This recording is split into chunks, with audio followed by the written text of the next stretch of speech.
Okay, well, I guess we are online now. Let me first say hello, good morning, good afternoon. Welcome to all of you. Thanks for coming to this second edition of Constellations of the Ordinary, second session of this year. This is, as you know, a celebration of Stanley Cavell's life and work.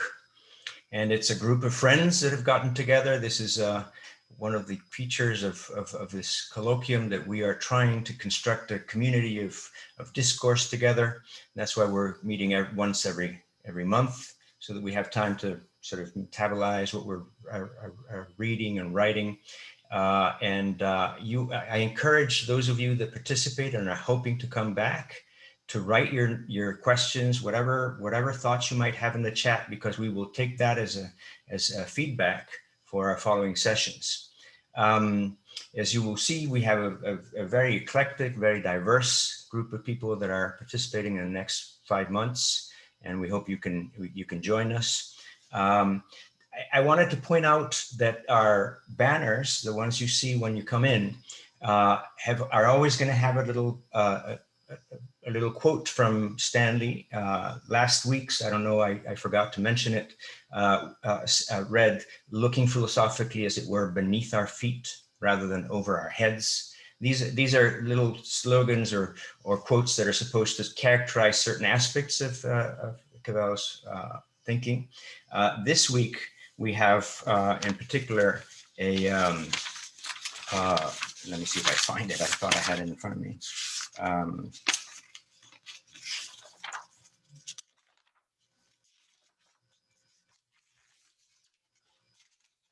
I don't. Do you have it by any chance there, Toro?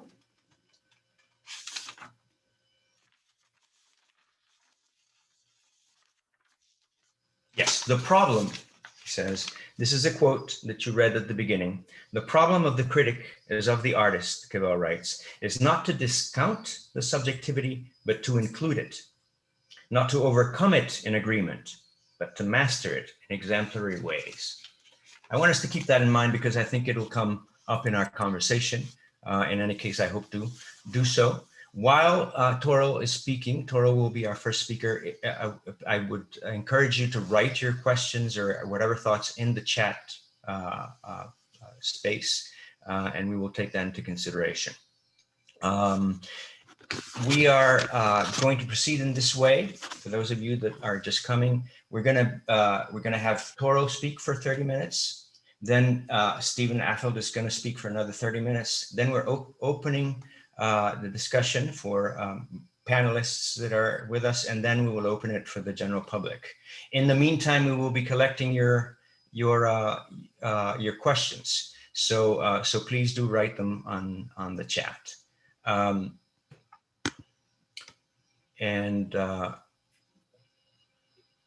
All right. Well, so I guess I'm sorry for the delays here.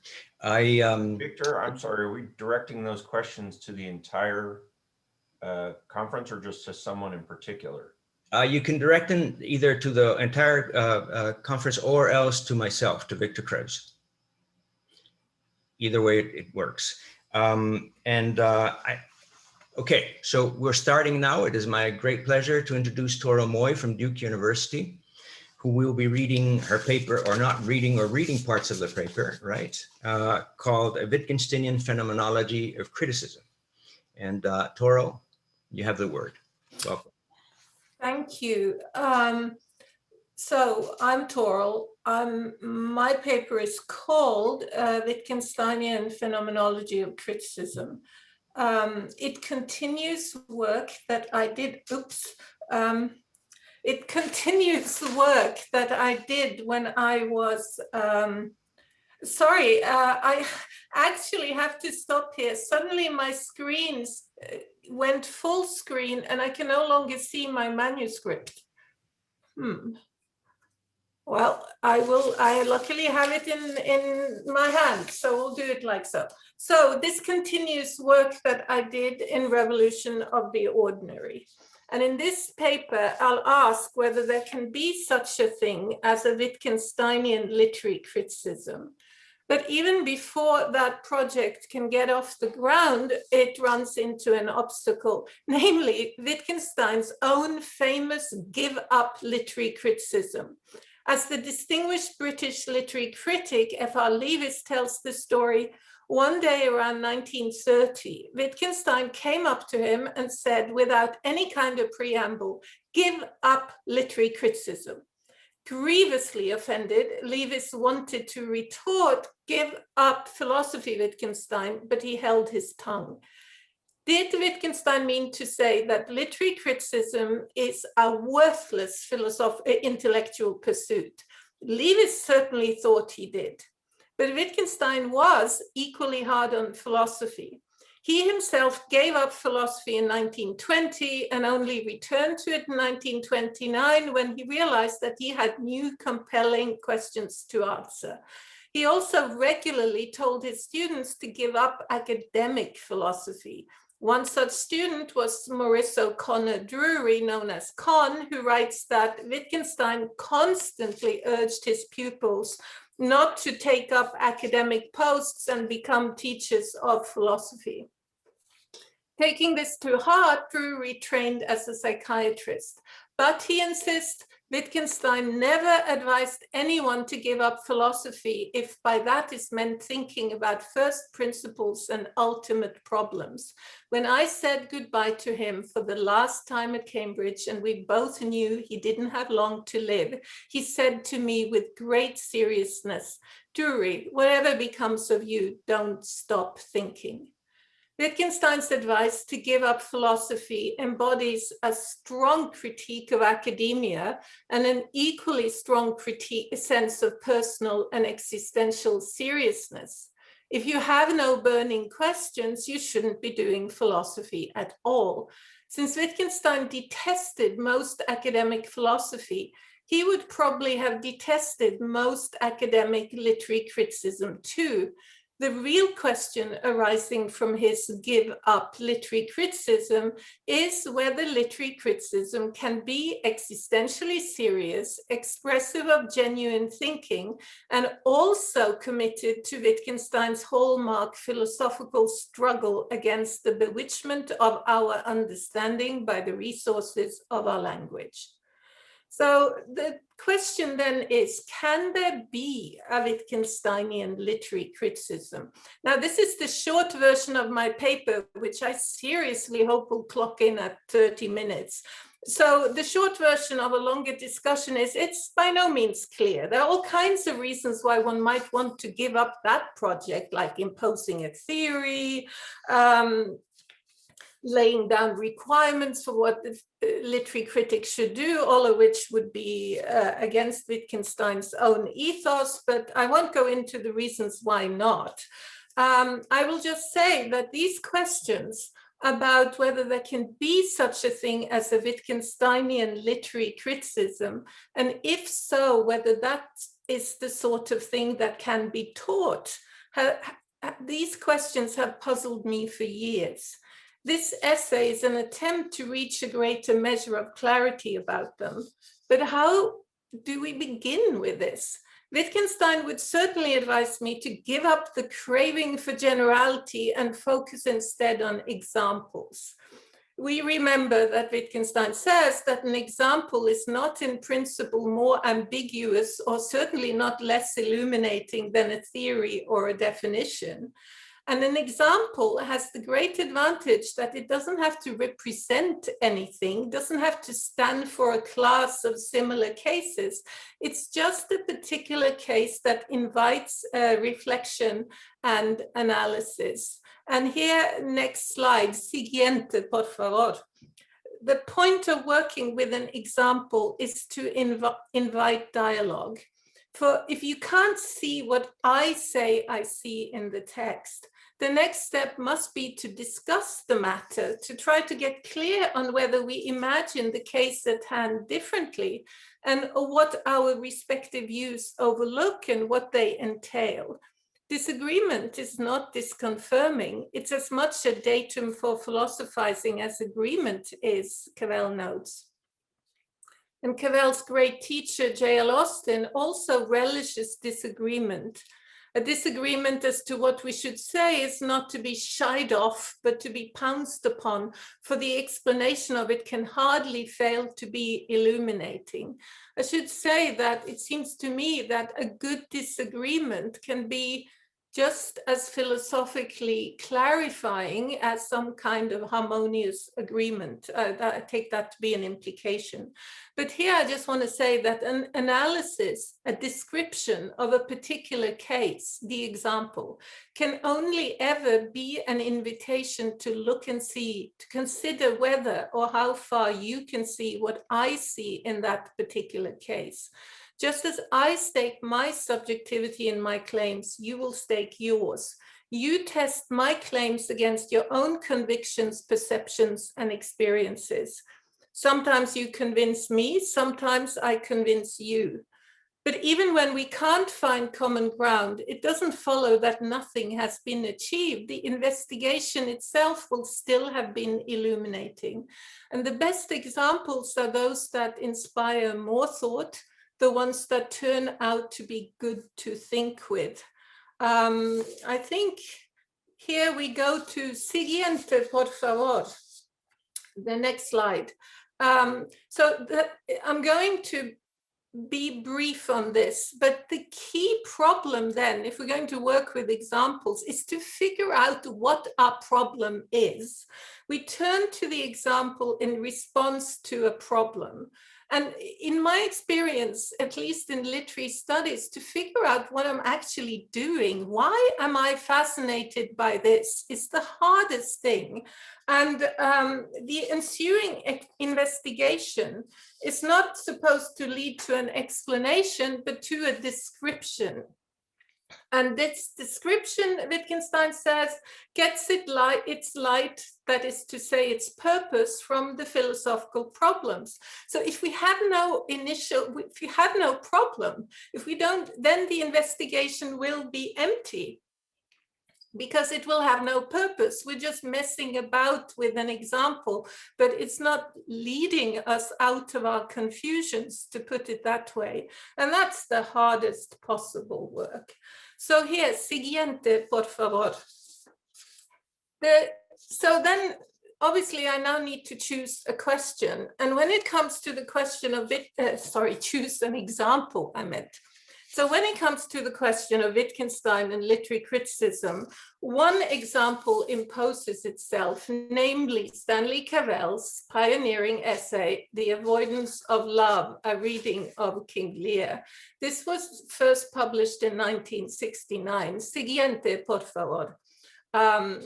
I will use it as my example simply because it fills me with the sense that this isn't a case of what we might call Wittgensteinian writing about literature, then nothing is. I can't imagine anything that's more an example of this thing that I want to investigate, namely, can there be such a thing as Wittgensteinian literary criticism?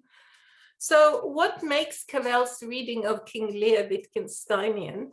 Well, it certainly can't be its overt appeals to Wittgenstein's authority, for the essay rarely mentions his name and contains only one explicit reference to a passage in Philosophical Investigations, namely paragraph 133, which turns up in a discussion of where and why and how to bring an interpretation to a close.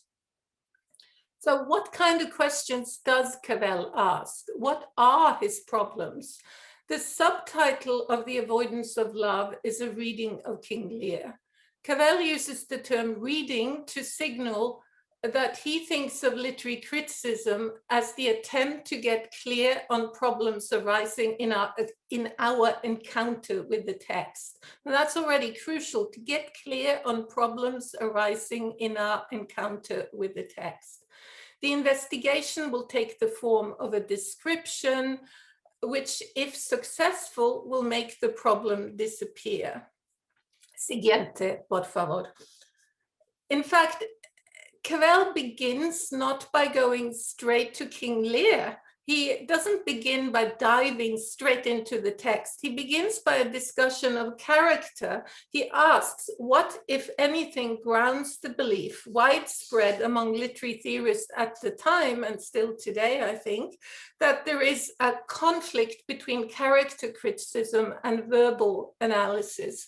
Now, this is something that I wrote more about, both my own views and Cavell's views on character, in this book that I co-published with Rita Felsky and Amanda Anderson. So the question then is, after discussing character, Cavell then goes on to show quite brilliantly, not after, during, in the course of, why he disagrees with the critical dogma that declares that we must never treat characters as if they were real people. In this paper that is in this book, Character, I do go back and try to find the first instances of this belief and try to analyze how it came about and what's the huge problems attached to it are. So, siguiente, por favor.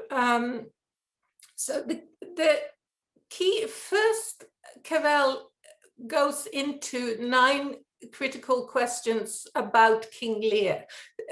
Cavell's views on what is going on in King Lear are, to my mind, supremely convincing, but they are not my topic here today. My topic is, what is he doing as a literary critic?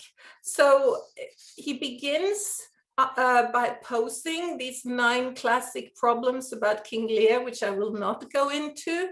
And the first part of the essay is a straightforward effort to provide answers, like, for example, how are we to understand Lear's motivation in the opening scene? So that's the first part 1 of his essay. But already in the introduction, he gives clear notice that his inquiry won't end there, for he also intends to raise a new metacritical question, namely, why is it, if what I say is correct, that critics have failed to see it? This is, to my mind, such a deep question for anyone struggling to read a text, and it's crucial for this paper that I'm giving here now. So you come up with your answers to what you think is going on in King Lear. And then, well, if I can see it, why haven't anyone seen it before, is Cavell's question. And that leads to part 2 of the essay, which is really focused on the question of why it is so difficult to see the obvious. And in this part 2, he is using all his previous work in part 1 to figure out what is it that gives us conviction in our own claims. So an intrinsic part of Cavell's project is to figure out something about the status of claims in literary criticism and about the nature of critical disagreement. In this essay, then, I will show that the avoidance of love fundamentally asks what grounds the critic's conviction in her own claims, and that Cavell's answer to that question takes the form of what I want to call a phenomenology of criticism, a study of what we actually do and perceive in reading, in encountering the text. There's more to say about the word phenomenology, but I'm not going to go into that here. I think that, hang on, I think I have, yeah, right. Just a second. Yes, siguiente, por favor. Yeah. As I worked through the avoidance of love, I began to realize that Cavell describes the act of criticism as at once personal, existential, and philosophical. For him, criticism is an effort to convey an experience built on the critic's perceptions and judgment, an activity which gives rise to a range of different existential moods and states of consciousness: elation, joy, anxiety, arrogance, vulnerability, and convictions. And the stakes of all this are acknowledgement and responsibility. Siguiente. The key concept, so even those concepts that I just mentioned are super unusual in discussions of literary theory, literary criticism. So one can feel already there that Cavell is onto a whole new way of doing this, of understanding what you do when you do literary criticism.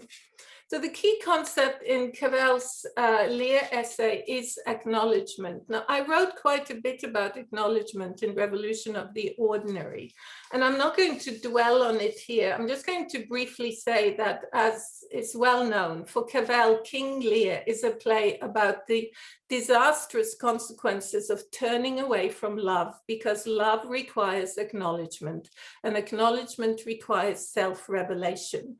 The avoidance of love is also the avoidance of self-knowledge, which is why shame becomes such a crucial motivation for Lear and other key characters. Confronted with the unfolding of the tragedy, the task of the critic and the theatre audience is to resist the temptation to turn away, to remain, and rather to remain fully present to the plight of the characters, to make them other and face them, as Cavell puts it. This is the first step towards acknowledgement, to recognize that other people are separate from us and that their expressions of pain require our response. Acknowledgement is Cavell's, not Wittgenstein's, term. Siguiente. The concept arises out of Cavell's efforts to work out the implications of Wittgenstein's remark about of philosophy for the so-called problem of the other. Of course, that leads to his investigations of skepticism and a lot more. But to get to this acknowledgement point, he builds on Wittgenstein's remarks about the pain of others, about pain as something we attribute to a living body. And when he writes in part 2 of Philosophical Investigations, where Wittgenstein writes, the human body is the best picture of the human soul, Cavell responds, the crucified human body is our best picture of the unacknowledged human soul. Siguiente, por favor.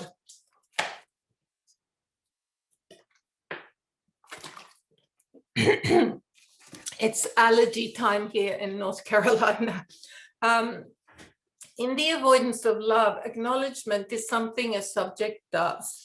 Since our actions and expressions necessarily reveal us, who we are, how we see the plight of others, acknowledgement is also self-revelation.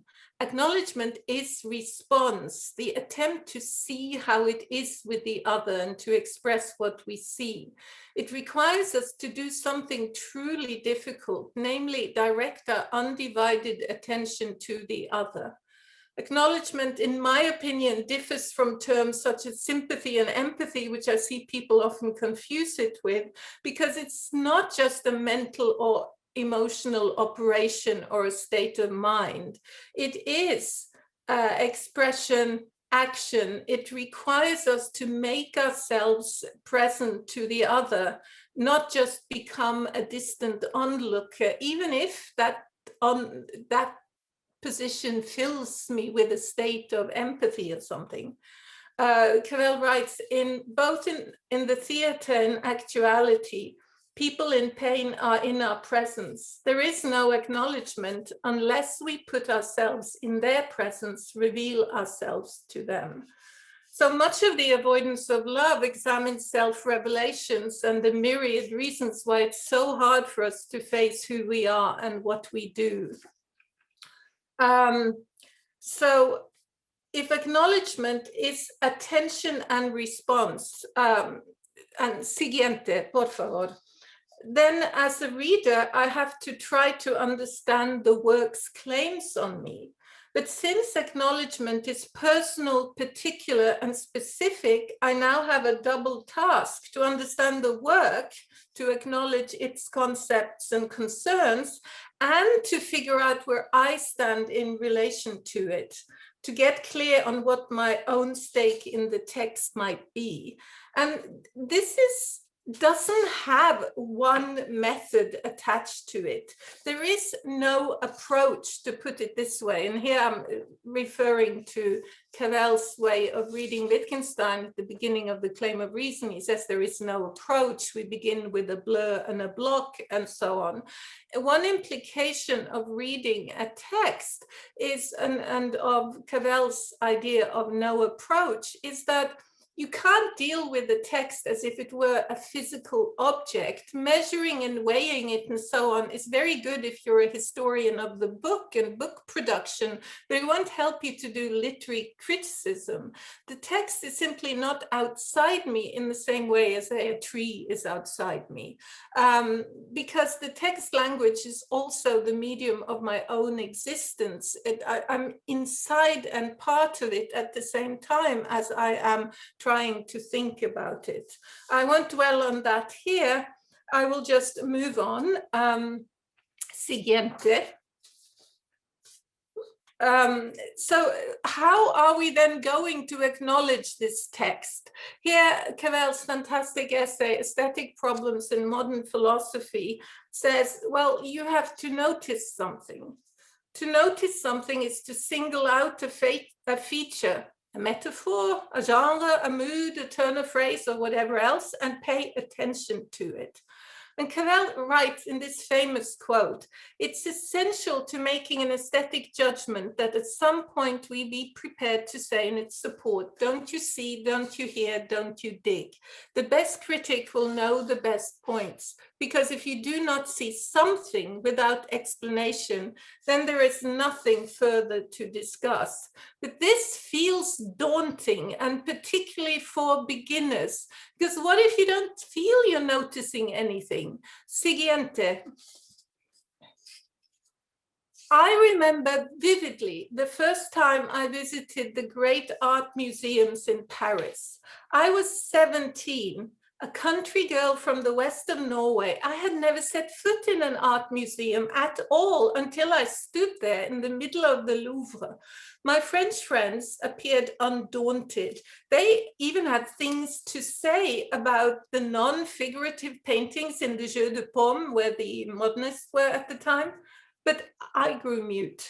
How was I supposed to be able to say something about works that came to me as UFOs from outside my solar system?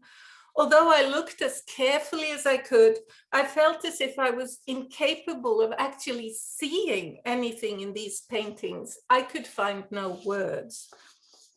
I felt stupid and I agonized over my colossal lack of culture.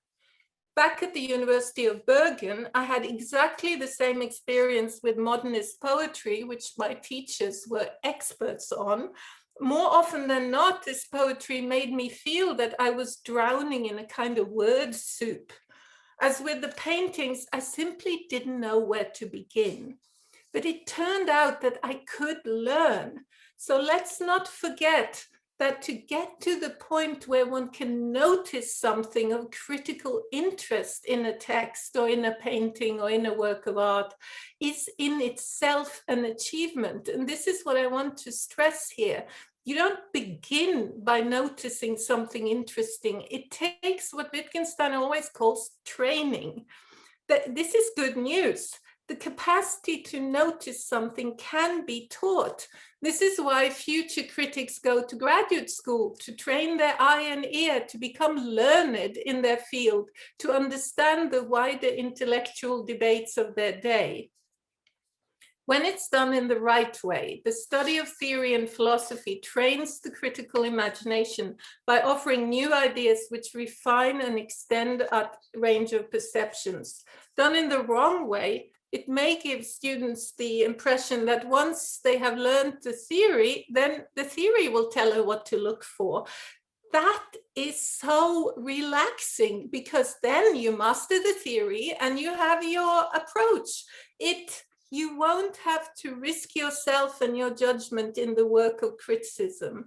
When theory is used as a security blanket in this way, it allows the critic to remain hidden, to avoid the work of acknowledgement, the self-exposure, and the responsibility that comes with it. And obviously, that's the opposite of what Cavell and reading Cavell and Wittgenstein would make us want to do. Siguiente. So some critics want an approach and so on because they appear to yearn for the objectivity of the natural sciences. They have advised their students to avoid the word I. They fear that leaving traces of their own intellectual excitement, dejection, frustration, elation in their writing is somehow vitiating their insights. But why?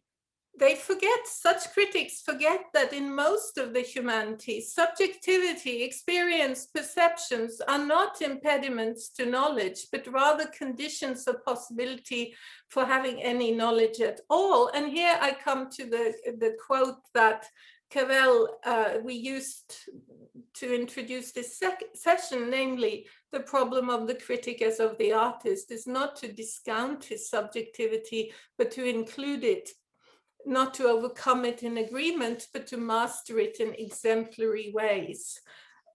And I want to say, nothing I say here means that you can't write in an impersonal style. It's just a reminder that an impersonal style is also a style. It's a mode of expression chosen by a human subject, and it expresses you just as much as a personal style does. Now, if criticism, yes, siguiente, por favor. If criticism requires the critic to stake her own critical subjectivity in her readings, yeah, here I need the next slide. Siguiente, por favor. Perfect. Then the critic must train her judgment, develop her powers of perception and reflection, and that means she must educate her aesthetic experience to the point that she can trust it. Of course, experience is not infallible. It can lead us astray. We need to go back. We need to check it. We need to train it some more. And I'm very keen to stress that there's no difference here between aesthetic experience and ordinary experience. When the second women's movement started in the 70s, feminists engaged in consciousness racing. It was a training of experience, finding words to put names to experiences that hadn't been understood in the right way before. It was a crash course in the re-education of experience. So all this training and education gets us to the point where we can see something, like in Cavell's, you know, if you see nothing, you have nothing to say about a work. But it takes so much work to get there. Yet it is extremely inspiring work, I have to add. Siguiente, por favor. So I'm going to be very quick towards the end. What I'm now coming to that question, what grounds my convictions? What is this about seeing the obvious? Well, Cavell is so original here. He sets up a series of concepts that we rarely discuss in relation to the work of criticism: melodrama, joy, immodesty, arrogance, conviction, vulnerability. And he says not so much about melodrama here, but about the joy of a major critical insight. He writes well about that. He also writes about the peculiar chagrin arising from the recognition of a critical lapse. Call this the melodrama of the literary critic, from elation to despondence and so on. Siguiente, por favor. So, but what he dwells on are these two terms, arrogance and vulnerability. And anyone who's read a lot of Cavell will see that these are key issues for him in his own writing, I think. So, given given the fundamental role of the critic's subjectivity in the act of criticism, how can we tell whether a critic is right?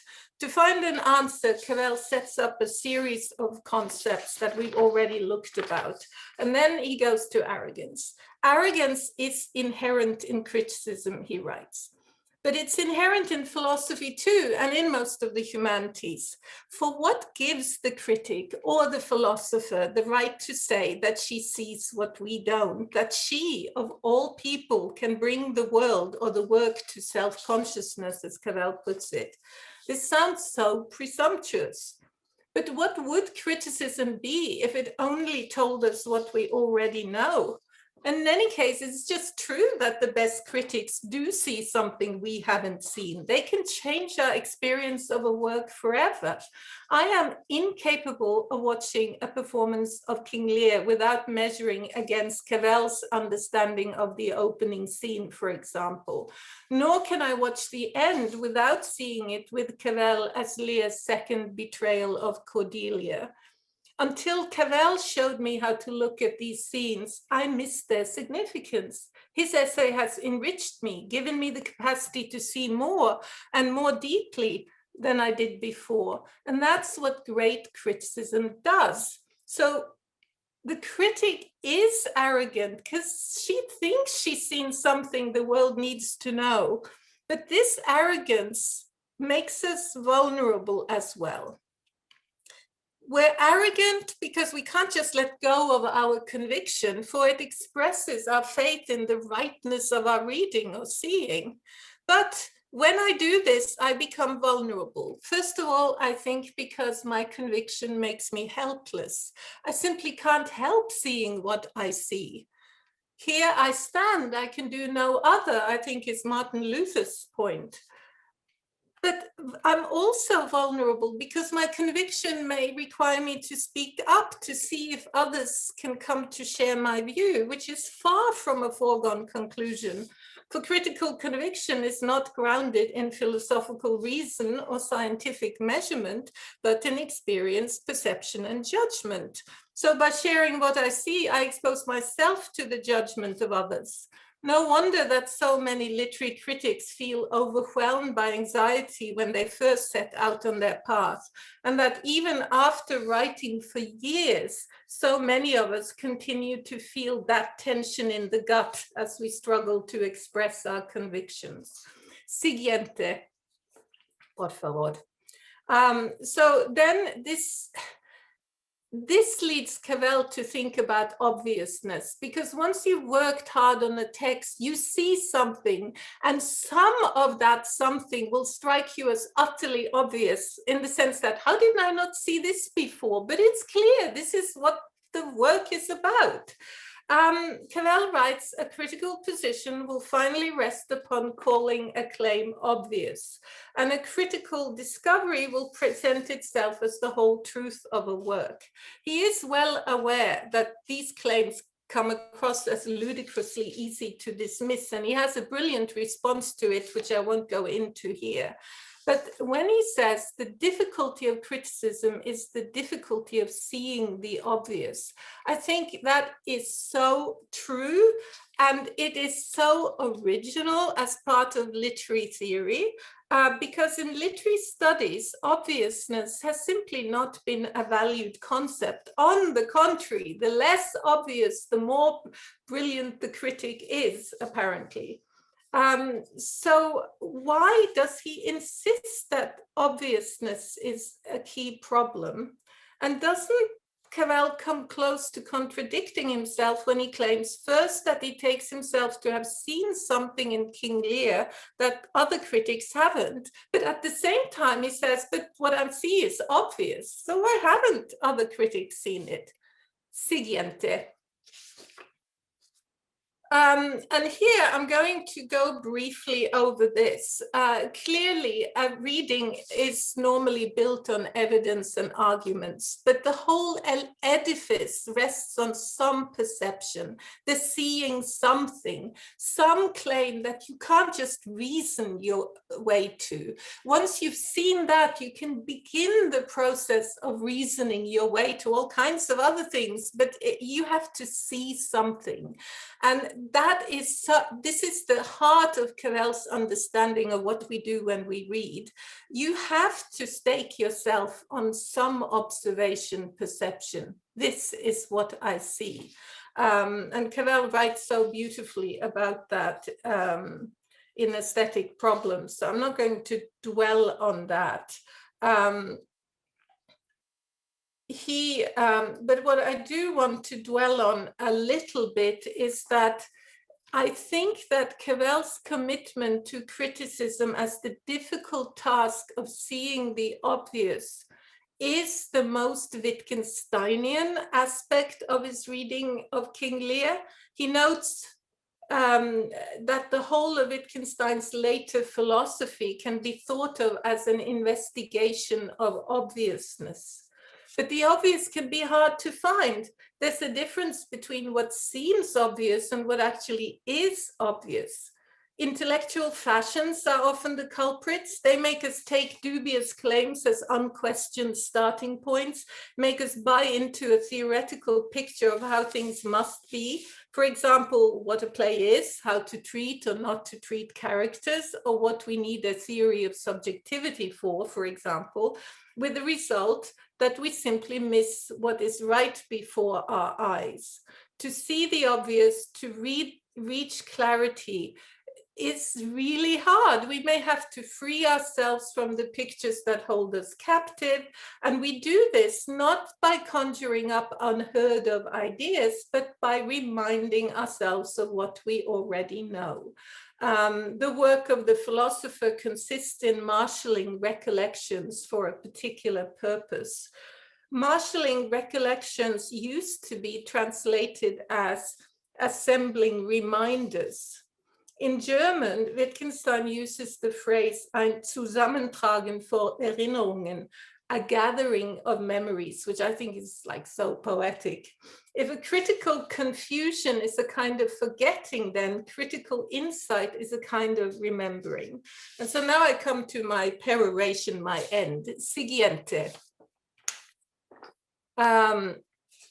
This is just summarizing what I've already said, and I'm not going to dwell on it. You see it on the slide. We can see that you're driven to your work by a problem. You bring your experience, etc., to bear on it. Once you find out something, you see something, you become both vulnerable and joyful, and of course arrogant, and so on. And all this I have just talked about. Siguiente. So this is a section in my paper, which I am not going to read here because then I would take up all the time. But the question is, of course, what is not a Wittgensteinian reading? And I have some points here, but the key thing that I'm not going to read any of this in this paper, but the idea of, as it were, denying the phenomenological situation, the fact that we're in a world with this text and we stake ourselves in it, is, as it were, the un-Wittgensteinian move. That's the move where you try to deny your, should we say, humanity, encountering the voice of another human and so on, and where you try to make it either objective or following through a theory that you impose it, and you try to mask your own subjectivity. I think all that is part of what I would recognize that not Wittgensteinian. Note, note that here, there isn't the question, sorry. the question is not what theory you read, whether you want to be, if you're interested in Marx or Freud or Foucault, that's just fine. The question is, are you using that to get clear on what strikes you in the work of art? Or are you just thinking, well, Foucault is de rigueur, that's what I must do. That's then you can hide behind Foucault rather than using Foucault to find your own voice. So, siguiente. And this is my last slide. To my mind, nothing creates that unmistakable Wittgensteinian spirit in a piece of literary criticism better than understanding Wittgenstein's later philosophy. But mere knowledge of that philosophy is, of course, no guarantee whatsoever. Wittgenstein, too, can be used in ways that turn his thought into another theory, another approach. I also want to stress that literary criticism inspired by Wittgenstein can be about anything. Ordinary language philosophy is about whatever ordinary language is about. In the same way, criticism inspired by this is about whatever the work is about or what you're interested in language, as it were. And here we're coming to a quote. This thing about ordinary language philosophy is about whatever ordinary language is about. This is a quote that opens up for that alignment between criticism and the work of ordinary language philosophy. In his Lear essay, Cavell explicitly aligned the two. He points out that both practices require the same sort of commitment and interest. In both cases, the problem is to discover what data, what kind of appeals one does in fact find convincing in claims about meaning.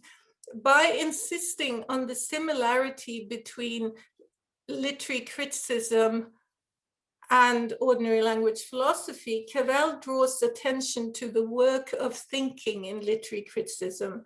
I think this is why Cavell uses the term philosophical criticism to describe what he's doing in the Lear essay. He doesn't highlight it, but it is there in the essay. But then this wouldn't be the kind of philosophical criticism that just takes a philosophy and finds examples in literature to illustrate them. So I find that the most Wittgensteinian readings, if I can call them that, are those that recognize this phenomenology of criticism that I have described in this paper. And I find that Cavell does this beautifully in The Avoidance of Love, when he concludes that King Lear is a play about the failure of acknowledgement, the fear of revealing oneself, and the avoidance of the claims of the other. Cavell does not hesitate to say that these are also existential and political problems, but there is more. His insights in what criticism is don't come from the outside. They arise from his effort to read the play. If previous critics have failed to see what he sees in King Lear, he reasons, it's because the same questions also arise for literary critics. What blinds us to the claims of the text? Why do we hide ourselves? Why is it so hard to pay unflinching attention to the particular other in front of us? The phenomenology of criticism is the phenomenology of acknowledgement. Thank you. Thank you very much, Toro. Yuri, pues, yeah, perfecto. Okay, well, our next speaker is Stephen Affeldt, and he will read this essay entitled The Pertinence of the Stars, Achieving Mortality, and Little Did I Know, and Only Angels Have Wings. Stephen, please, you've got the word. Thank you, Victor, and thank you, Toril. Let me begin by saying it's a pleasure to share the session this afternoon with Toril. Not only because I've been an admirer of her work for a long time, but because she's talking about the phenomenology of criticism, and the paper from which I'll be reading is an exercise of criticism, so it will be interesting it's interesting for me to think about the relations between what she says and what I'm doing. But also, in Toril's paper, one of the emphases is on subjectivity as something that the critic might be tempted to discount. And my essay is about, or a way of thinking about my essay, is that it's about subjectivity as something that can't be taken for granted. We can't take for granted that we possess subjectivity, but it's something that has to be achieved. So hence the subtitle, Achieving Mortality.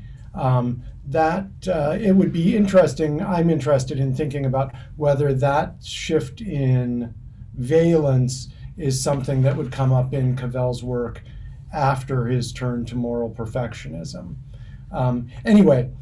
So I begin reading.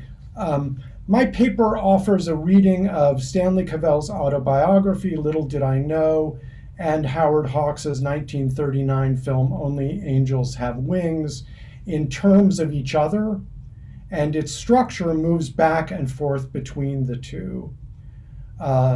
Like Toril's, my paper is too long to read in the time that I have, and so rather than trust myself to talk through the paper in 30 minutes, I've created a highly edited version that I think I can read in the time that we have.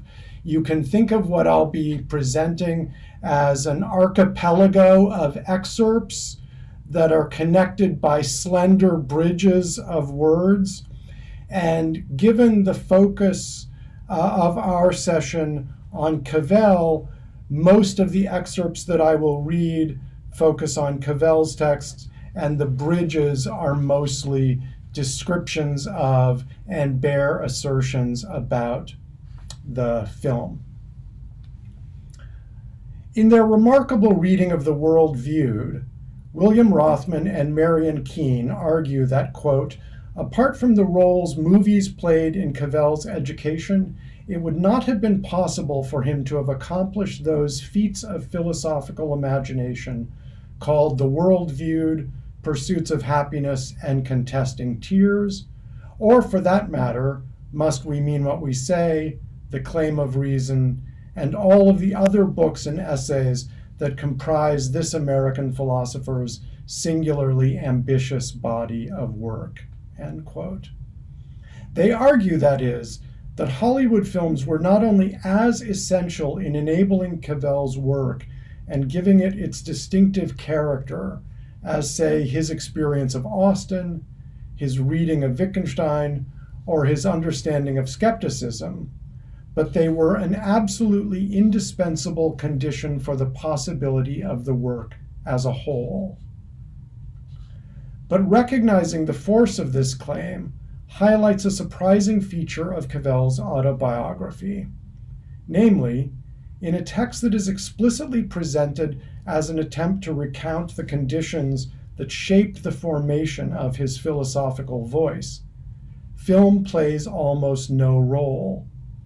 The single discussion of a film that goes beyond a mere mention occurs only in the penultimate section of the text, where Cavell takes up Howard Hawks's 1939 film, Only Angels Have Wings. Here, too, his turn to the film seems accidental, and his discussion seems almost glancing. However, reading Hawks's film and Cavell's text in light of each other allows us to recognize that Cavell's engagement with the film is much deeper than initial appearances suggest.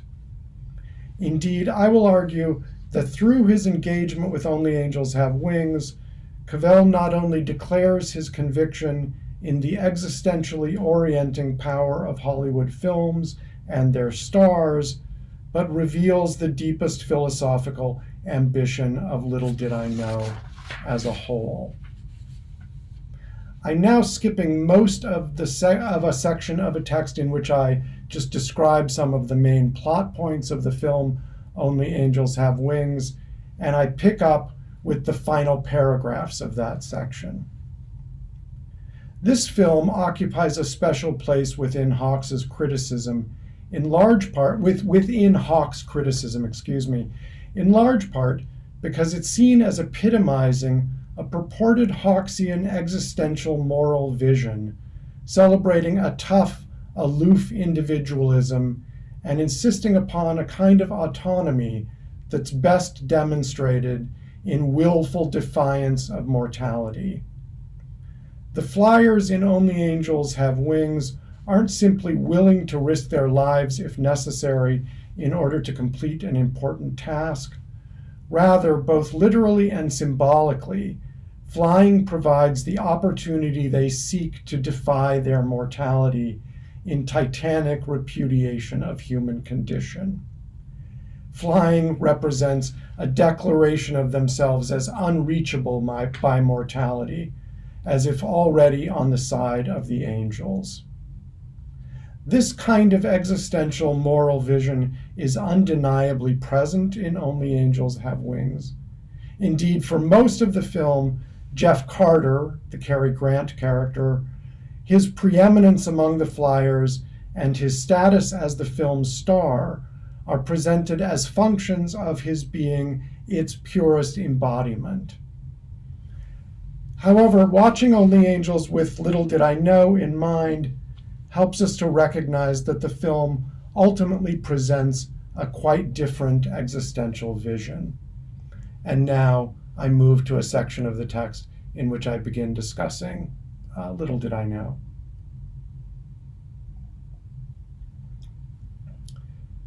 Cavell's effort to produce a philosophical autobiography means that Little Did I Know differs from standard autobiographical narratives in at least two important respects. First, it aims to be representative, where, as Cavell tells us, that is not a function of the events of your life, but of, quote, a specific attitude one takes to what happens in the soul, end quote.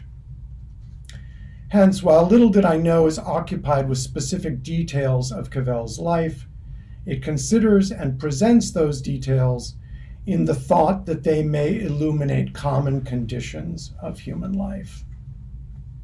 Second, and absolutely critically, and this I think is probably my central claim about the book as a whole, one of the central ways in which this autobiographical narrative aspires to be representative is that it does not take either the existence or the identity of its subject as given.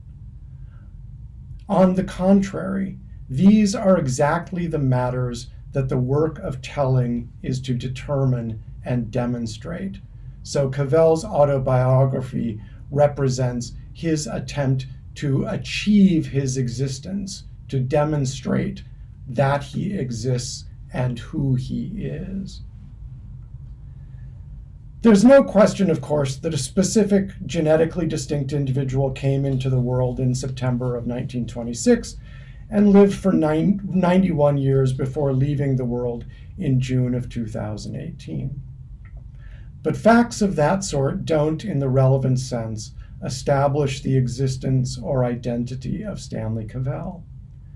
For as the perfectionist authors Cavell so admired continually remind us, it's all too possible to pass an entire existence without ever coming into your own life. Indeed, in a passage from Self-Reliance that Cavell shows to set the central problem of the essay, Emerson suggests that we seem mostly to imagine or to hope that our existence can be established for us by another, and so had at second hand. Invoking Descartes' cogito, Emerson tells us that man is timid and apologetic. He is no longer upright. He dares not say, I think, I am, but quotes some saint or sage. For Cavell, demonstrating your existence is not, as in Descartes, a matter of proving the existence of a thinking thing or substance, but of showing your assumption of agency, something he often figures as claiming your own voice, maybe in terms of Toril's paper, establishing your subjectivity. In Little Did I Know, Cavell characterizes the goal of his effort to assume his own agency in ways that may initially seem quite different. On the one hand, he speaks of seeking to achieve his own death.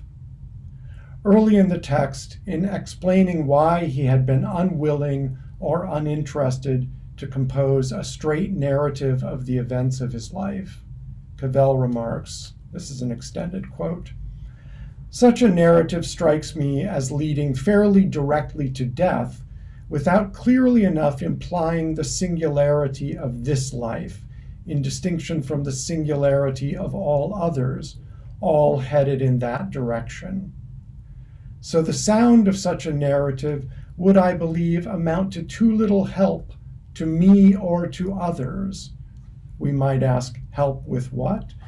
What interests me is to see how what Freud calls the detours on the human path to death, accidents avoided or embraced, strangers taken to heart or neglected, talents imposed or transfigured, malice insufficiently rebuked, love inadequately acknowledged, mark out for me recognizable efforts to achieve my own death.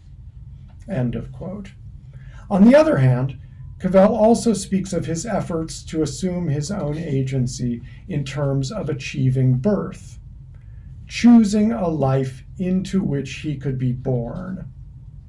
So, for example, in describing the stakes he placed on earning exceptional scores on his PhD qualifying exams, Cavell says, another extended quote, "Given what I considered to be my advanced age then, and given that philosophy was to incorporate and transform the crisis of musical expression in my life, I believed fully that to fail to excel at the examination would amount to failure as such. I was no longer asking for admittance, but for confirmation that I had found what I wanted to become of my life, the basis on which I would be able, as Plato and Aristotle both have ways of saying, to choose my next life. The issue for me was not to prove that this further life was better than another, but to prove that it was mine, that I was born to it, that I was born." End of quote. Although framed around opposing poles of human life, these remarks about seeking to achieve his own birth and death express a single ambition for what we might call the achievement of mortality. The quest, that is for a kind and degree of investment in life that will draw him out of the anonymity of open-ended possibility and also the fraudulence of paths that are not his own. Anonymity and fraudulence are two of the central terms that Cavell uses to contrast what he's trying to achieve in achieving his own death or birth. It will root him in and to a determinate, authentic life, and hence grant the prospect of leaving that determinate life, and so dying his own death. I propose that Little Did I Know as a whole aims to be a representative study of what I'm calling the work of achieving mortality. Again, I'm omitting several pages in which I discuss some aspects of this work, but pick up at the final paragraphs of this section in which I describe how that work shapes Cavell's autobiographical text. This quest to achieve mortality, to establish his existence, determines the shape of Little Did I Know. It shapes the content of the narrative and the events and episodes it includes, from what Emerson would call tales of accidents transmuted into fatalities, for example, accidents of birth and parentage, ethnicity, geography, but also accidents of an injured ear, being younger than classmates, and so on, to the recounting of pivotal moments and turning points in his life, for example, realizing his father's hatred of him, moving from the house shared by the extended family, leading a high school band, being the only white member of an otherwise black jazz band, leaving music and finding philosophy, becoming a father, encountering Austin, and so on. And this effort to achieve mortality shapes where the narrative can end, in particular with the completion of the claim of reason, since only then did he know that his life of philosophical writing had genuinely begun and could continue. And even more crucially, the quest to achieve his mortality shapes the form of the text, a double-layered structure in which Cavell's tales of past episodes of his life are housed within dated, contemporaneous philosophical reflection on and from those episodes, and also on and from the activity of recounting them. This structure allows Cavell to recount what he sees as the path to his life in philosophy, while simultaneously exemplifying that characteristic philosophical life. It allows him to show his continuing investments in that life and the ways in which it continues to sustain him.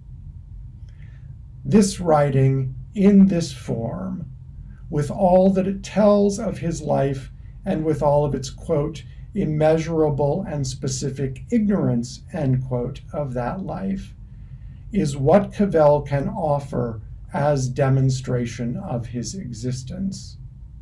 It is what he can offer, and all that he can offer, in answer to his own late question, have I become the one who has done all and only what I have done, accepted what I have done as no better and no worse than it is? The next section of my paper returns to Only Angels Have Wings and sketches a way of thinking about that film informed by what I've said about achieving mortality in Little Did I Know. And once again, I'm going to skip most all of that section, but I will just say this.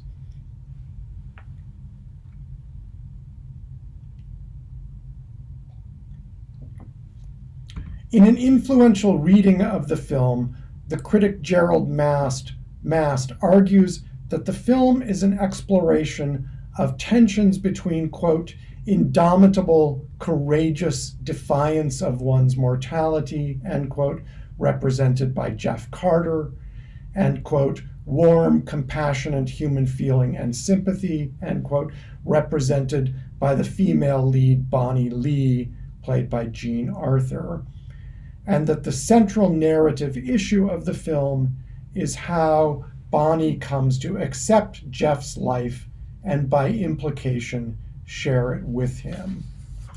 On Mast's reading of the film, Bonnie's acceptance of Jeff's life ratifies the existential moral vision of indomitable, courageous defiance of mortality.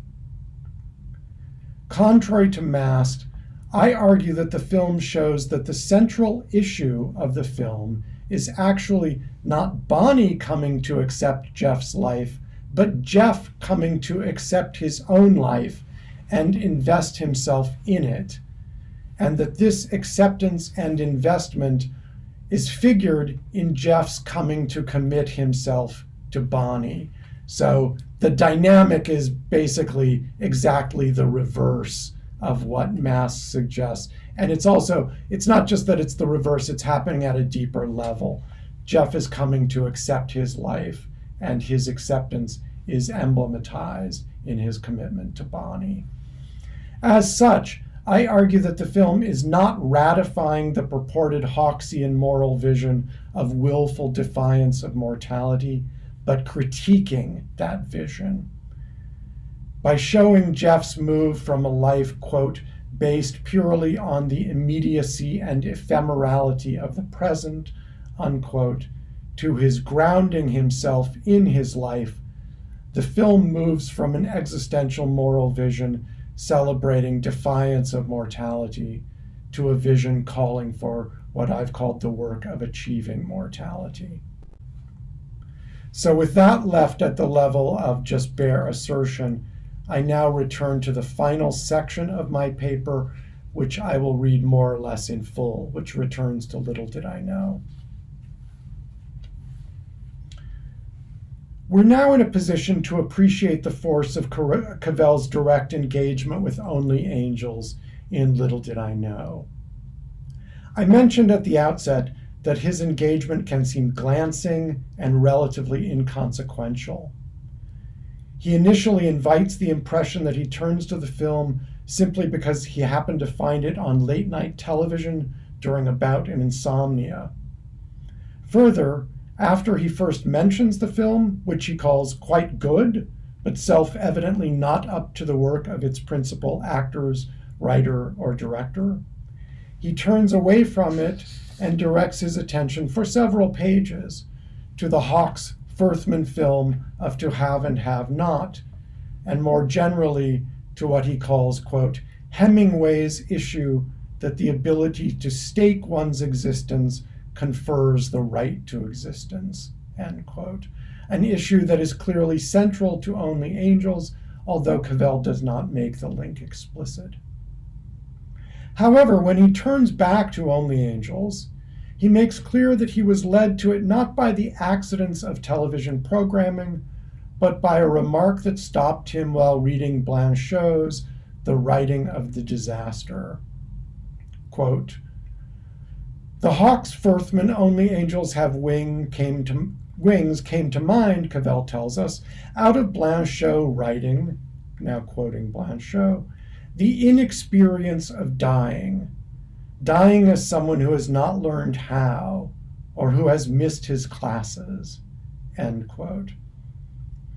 Having been called to mind in this way, the scant 2 paragraphs that Cavell devotes to the film focus entirely on a single scene, the scene of the death of Kid Dab, played by Thomas Mitchell, a favorite member of the group of flyers, and his final exchange with Jeff.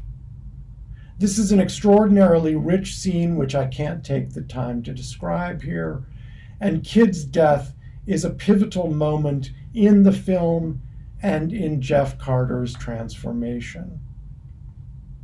However, in order to recognize the extraordinary weight Cavell gives this scene and the role his discussion of it plays within Little Did I Know, we need to see how he builds to it and how he quite openly and yet all but invisibly enacts it in the final pages of his text. So this is one of these moments that Toril was talking about where something seems obvious to me and a reading is built around that, and then there's a question, why, if it's obvious, is it not seen? If it's not seen, maybe everyone has seen it and I just haven't discovered that. Throughout the final main part of Little Did I Know, Cavell is led by his reading of Blanchot to reconsider, as if one final time, questions of human and philosophical orientation and disorientation, how we may understand our being lost, and how we may find or recover our bearings in life and in thought. Blanchot inspires this reconsideration due to his conviction in the ubiquity of human disorientation. Early in the writing of The Disaster, Cavell tells us, Blanchot, quote, opts etymologically, hence metaphysically, for the significance of disaster as marking our being dissociated or disengaged or disconnected from the pertinence of the stars. Hence, Cavell goes on, for Blanchot, disaster is revealed metaphysically to be, or to have become, the normal state of human existence, marked by the release from our ties to the stars, end quote. Cavell, of course, finds deep affinities with the thought that disaster, understood as disorientation, is the normal human condition, or that, as he would put it, the human is constitutionally subject to becoming lost. However, which I might gloss here, becoming lost in the sense of failing to be a self. However, while Blanchot seems to associate this disorientation with a loss of our connection to or conviction in transcendent points of guidance, Cavell follows Wittgenstein and Emerson in seeing our disorientation as a function precisely of our quest for the transcendent, the unconditioned, and our skeptical repudiation of the ordinary or everyday conditions of sense.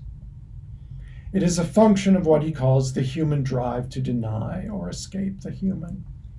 Glossing Wittgenstein's claim that his work consists in returning words from their metaphysical to their everyday use, Cavell remarks that an implication of this claim is, quote, that we live in exile from our words, turned from them, from the implications of our lives, strangers to ourselves, or rather, since finding ourselves strange might be liberating, shunning ourselves, starless.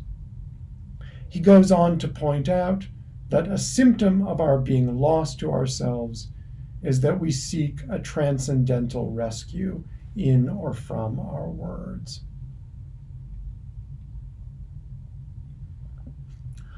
Among the various human motivations for this disorienting repudiation of the ordinary, of our exiling ourselves from our life and words, and so failing to achieve our lives, in these late pages of Little Did I Know, Cavell focuses on what he calls a horror of understanding, and the sense that to resign ourselves to the human conditions of sense is to be constrained, pinned, or forced to know what cannot be borne.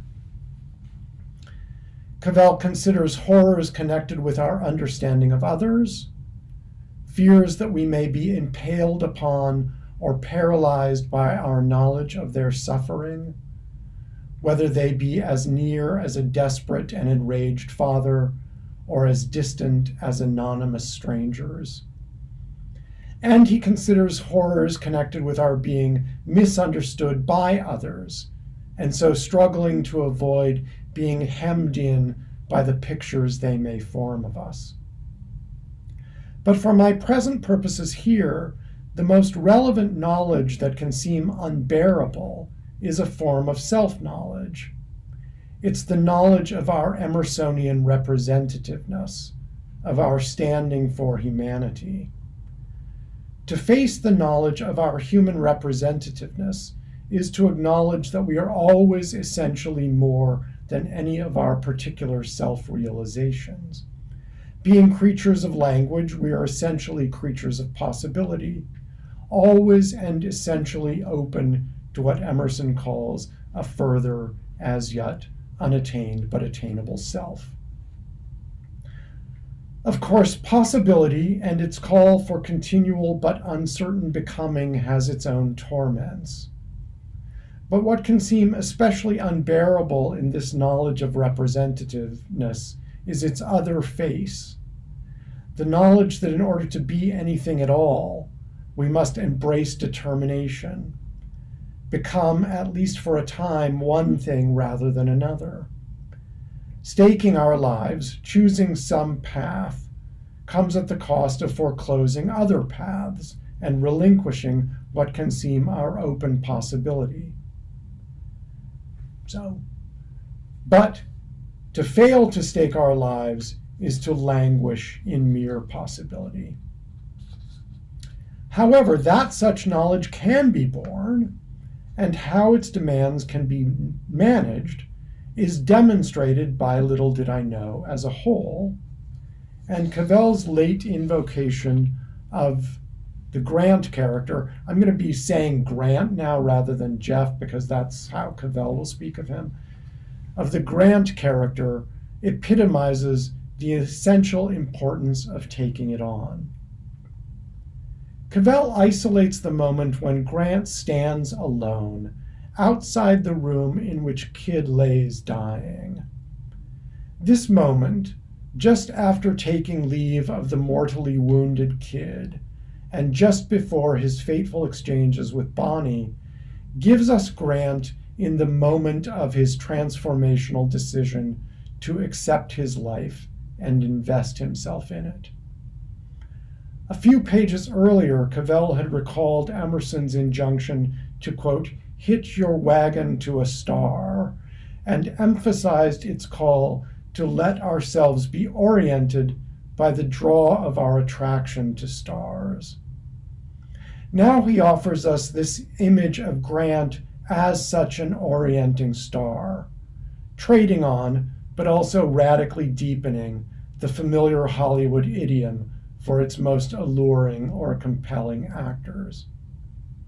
He offers us this image of Grant, that is, as an exemplar of the turn away from false transcendence and a consequent refusal of investment in the ordinary, and of the turn toward taking on the work of achieving mortality. It is such an exemplar, such an orienting star, Cavell suggests, that might draw us out of our disorientation. Speaking of this moment, Cavell says, quote, we can read nothing in this moment from Grant's extraordinary face, except the unimpeded demand it imposes upon us from a time and place always beyond us, end quote. Cavell's highlighting of this image of Grant as an exemplar and orienting star provides an essential key to appreciating the philosophical stakes of the vignette with which he chooses to close Little Did I Know. That vignette describes Cavell's conversation with his elderly father at his hospital bedside following surgery to implant a pacemaker. Cavell's father, in effect, implores him to have everyone leave the room and to let him face his fate.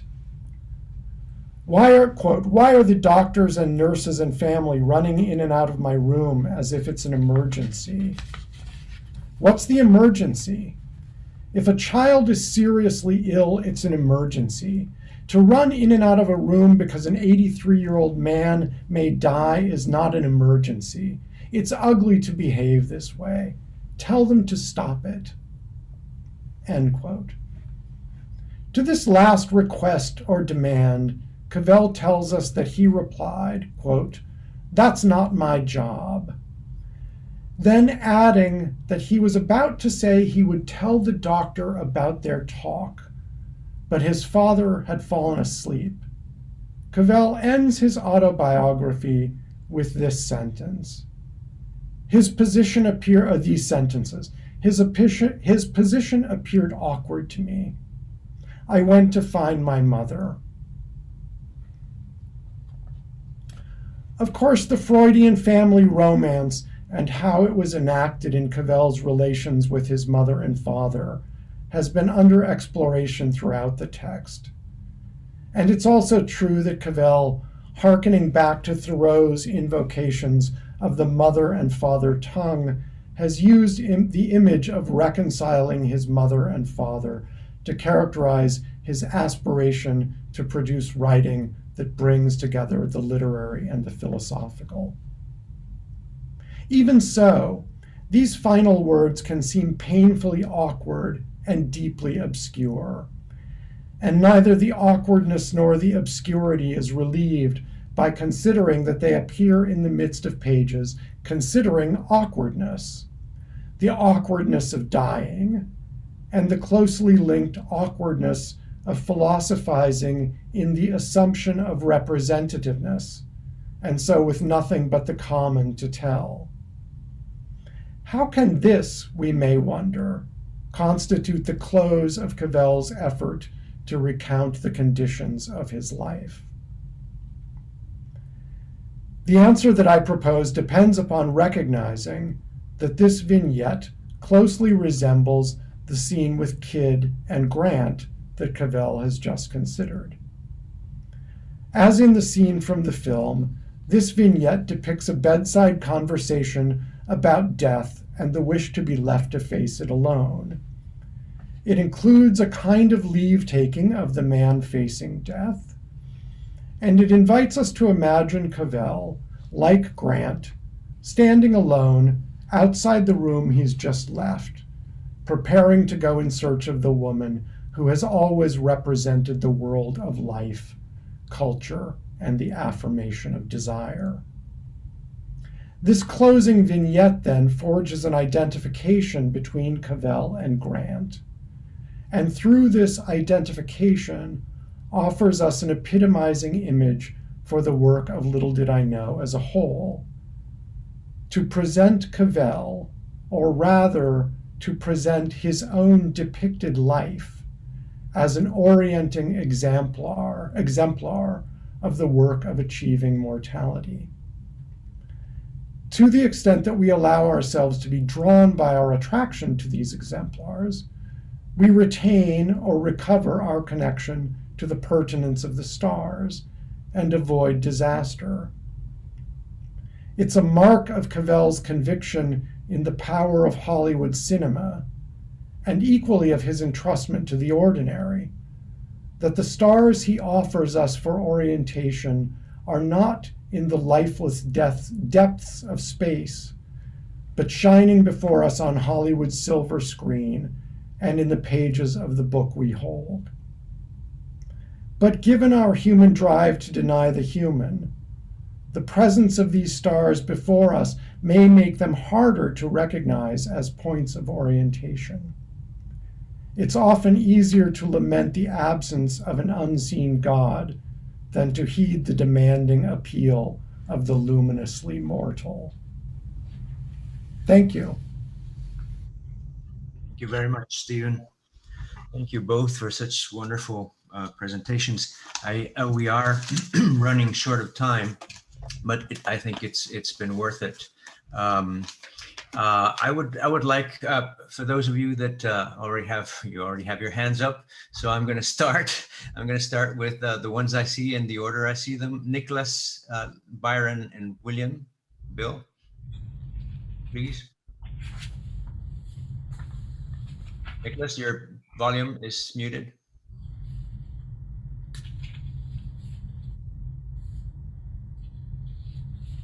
Yuri, los volúmenes.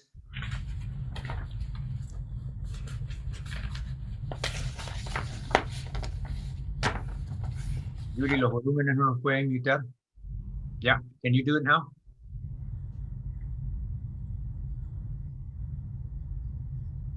No? Okay. No, okay, good. Yeah, now it's working. All right. Yeah, well, thank you a lot. My question, I gather, kind of mainly concerns Steve's paper or presentation, but of course connects to Toril's also. Well, I gather I'm going to be a little bit kind of arrogant in the criticism term, and my question is just, I mean, because I watched the movie yesterday night, and I'm going to kind of report the obviousness that I kind of reacted to, and I think I appreciate Stephen's the way you phrased it, that you said that Jeff's acceptance of his own mortality comes through by, or as a part of his accepting of Bonnie. Now I think that's, I mean, somehow I can kind of agree with that, but then, I mean, the things I mean, I have a hard time not seeing them as kind of central. That it seems to me that that one of the main parts is that the first part is somehow that there's the way in which Bonnie is here needed, for how Geoff needs Bonnie for his own, as it were, project to find his own mortality is already, I mean, that's kind of the way I want to frame it now. And I mean, one of the most striking things is that you see, of course, that there's, maybe you see this kind of, that there's a certain acceptance of mortality, or kind of going into life, as you said. But then on the other hand, I think it seems to be quite obvious that Geoff will not in any way need to change. I mean, he goes off in the end of the film, he goes off to fly with only one hand, together with the other crippled guy also. So there's no, you don't get the sense that anything needs to be changed. And on the other hand, you get this feeling, or I get this feeling that well, who needs to change? There's a certain kind of that Bonnie needs to be, as it were, in a certain sense, offered, or her own subjectivity.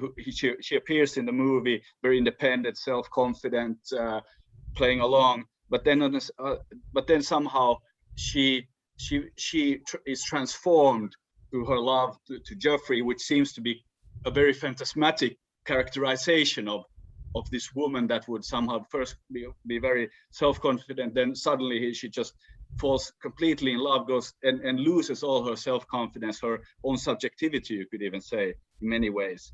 So it seems to be that she must, in a certain sense, be offered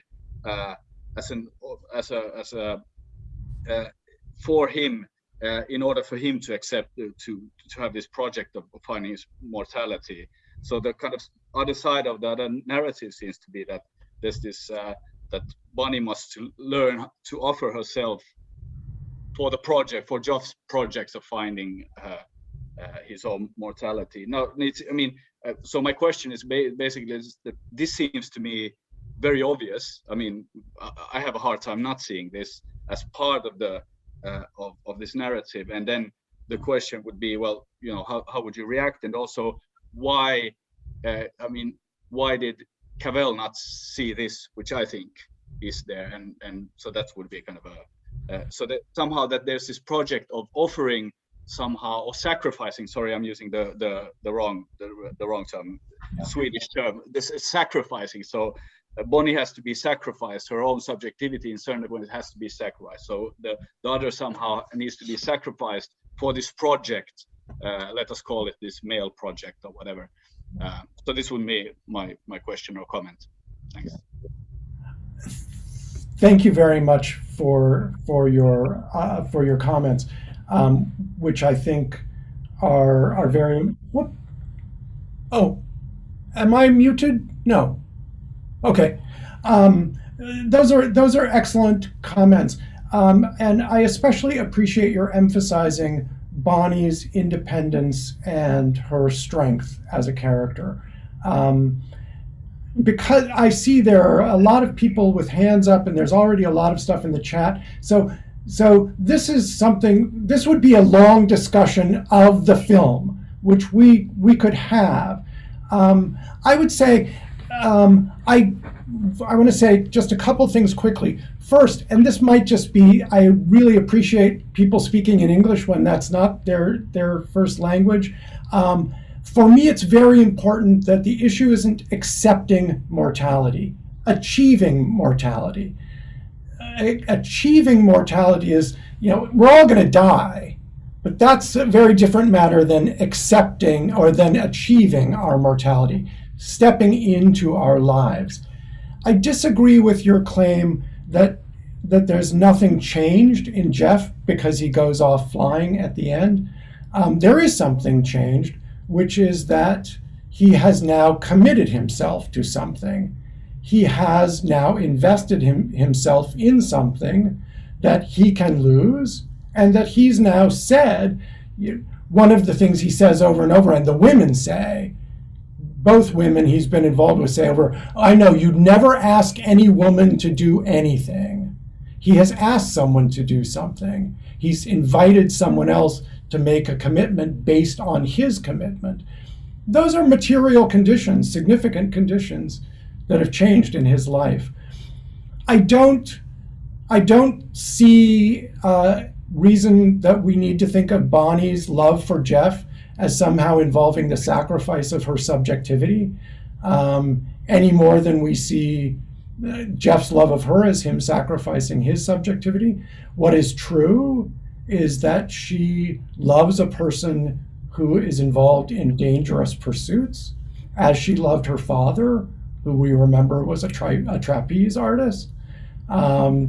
So this is something we'd have to discuss. What is it that's leading you to see her as somehow sacrificing herself for his project.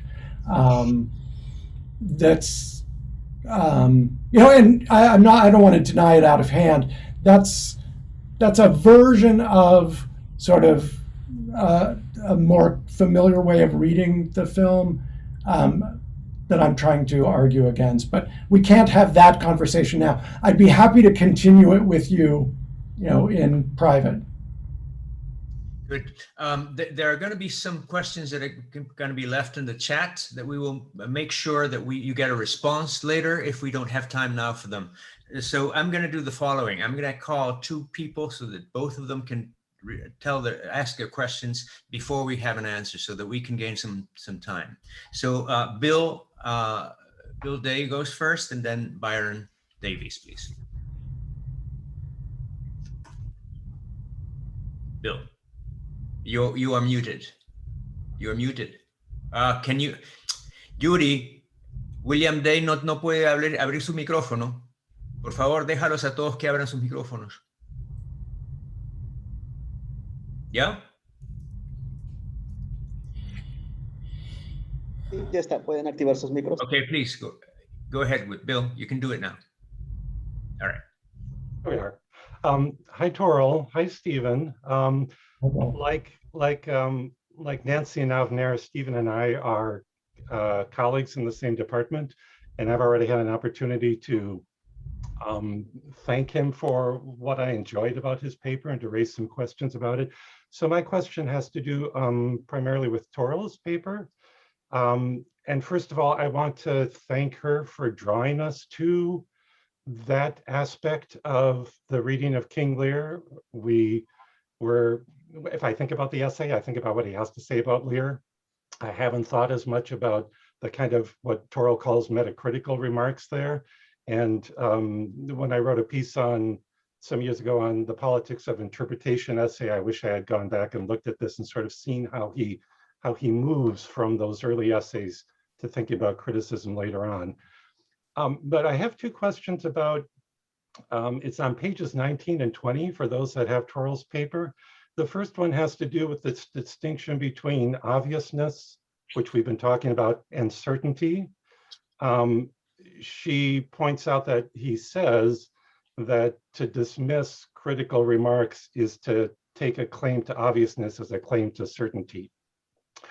And Toril, you say that certainty isn't something that the humanities can aspire to. And you talk about a kind of standard of knowledge tied to the sciences or to a godlike perspective. So I guess two doubts that I have about that. One, I don't think the sciences are what you want for what you're thinking of by absolute certainty. I've gotten the Pfizer vaccine. It's 95% certain that I'm not going to get COVID, but that's not what you're calling absolute certainty. But I think the more important point is that certainty is actually something that is relevant in thinking about critical claims. And Cavell recognizes that. I'm not sure if he would say this later on, but if you remember that moment, and you mentioned part 4 of the claim of reason, at one point when he's talking about the aspect seeing remarks, he says, here's one thing I know without being able to prove. And then he gives a reading. He says that the ending of Hemingway's For Whom the Bell Tolls is a remembrance of, what does he say? Alludes to or remembers the Song of Roland. The final scene in For Whom the Bell Tolls is reminiscent of Roland's death. And he says of that's something that, to get his language, no one of the reasons for why I might be reticent to say this need be that I'm unsure of my knowledge. In the present case, I'm not.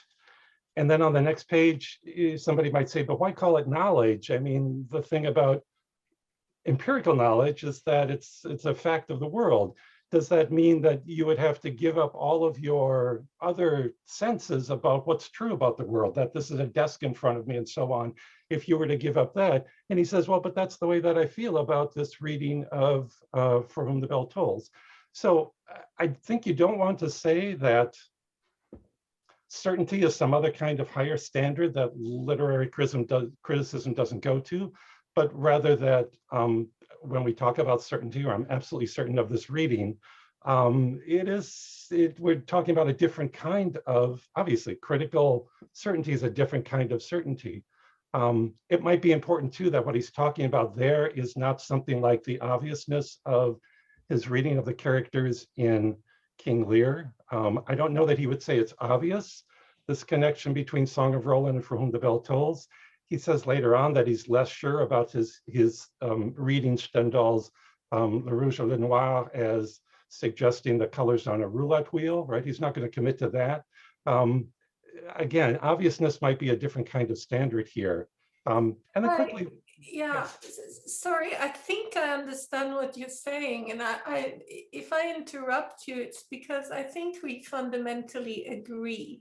I could certainly have expanded a bit in that paragraph, but essentially what I'm saying, remember what you call certainty in that the Song of Roland example, I would call conviction. I mean, I write a lot about the absolute conviction a literary critic will feel that they are right. And when I use the word certainty in that one paragraph, this is a very shorthand reference to knowing and acknowledging, where Cavell places the word certainty in the epistemological register. So if you talk about certainty, you're bringing up the ghost of skepticism. I think and I could very well have paused in this paper and said, here I'm using certainty in this way, but I am not saying that you can't have utter conviction in what you're saying, but I am shifting the ground from, with certainty, you end up with a kind of epistemological debate, which I think you can't win except by giving in to skepticism.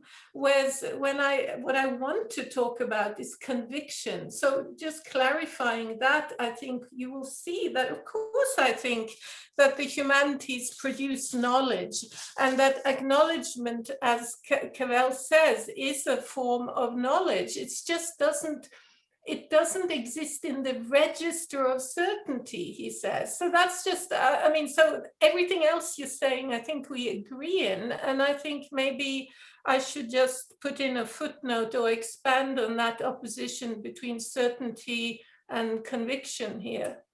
yeah, I just want to speak for the word of certainty in literary criticism. When he says that I would have to give up everything else that I feel fairly clear about if I were to give up this reading about For Whom the Bell Tolls, that's the kind of standard that gets developed in Wittgenstein's uncertainty, right? That sort of these things hang together. If I were to give this up, what else would I doubt that I have a body and so on? Well, but how would you, so how would you then distinguish between what you call certainty there and the word conviction, which Cavell emphasizes a lot, the total conviction you have that you're right about this? I mean, your example about Song of Roland and Hemingway illustrates, to my mind, perfectly what I was saying, namely that you can't reason your way to why this is right. There's no philosophical logic in the world that can give you the reason why this is right. You just see it and you are totally convinced. And so that's why I think we are agreeing. And I think you need to specify the difference between certainty and conviction for us to get to a disagreement, as it were. It's certainly the case that certainty is used in logic. I'm just suggesting that in Cavell's mind and the claim of reason, it's also a term with a different context and practice that gets used in criticism. If I can, just the second point that I want to raise is that and this is intriguing to me, and you're discovering this in Aesthetic Problems, that he actually quotes that passage from the Investigations where he says, you know, if I reach bedrock, spade is turned, and then I'm inclined to say this is simply what I do. You're right that in Aesthetic Problems, he takes that claim to be not, I'm inclined to say this is what I do, but this is what I do, that the critic takes this position of, in the conversation, I'm going to stop with what I see and say, well, this is the ground for what I say. that's another passage in Aesthetic Problems. I think Stanley would feel, you know, you talked about how critics might feel uneasy about things that they then discover are they no longer have conviction. That's something I think he would not feel comfortable with. And I think it's partly because what happens as he moves later on in his thinking about criticism, the focus is more how one, it's also true in the early essays, but a greater emphasis on how I express what I see if I am a critic, right? How I give expression to it, rather than about my position of isolation, which probably is Stanley's position in the 60s, right? So that's all I have to say. Right. I think I could say more, but I'd like to hear more questions.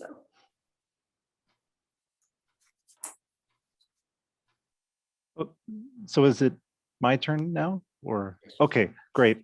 Well, it's great to see both of you, Steve and Toril, and to talk about your terrific papers. So obviously you have somewhat overlapping concerns, but you're talking about different media, literature and film. And so my question is, in essence, what difference do medium-specific considerations make? And I mean, specifically when it comes to questions of acknowledging characters, obviously there's a different set of questions around acknowledging an actor or a character on film than in the case of acknowledging a character in literature, in a work of literary fiction. And even if we get past the kinds of concerns about treating characters as real people that Cavell encourages us to get past in The Avoidance of Love that Toril was talking about.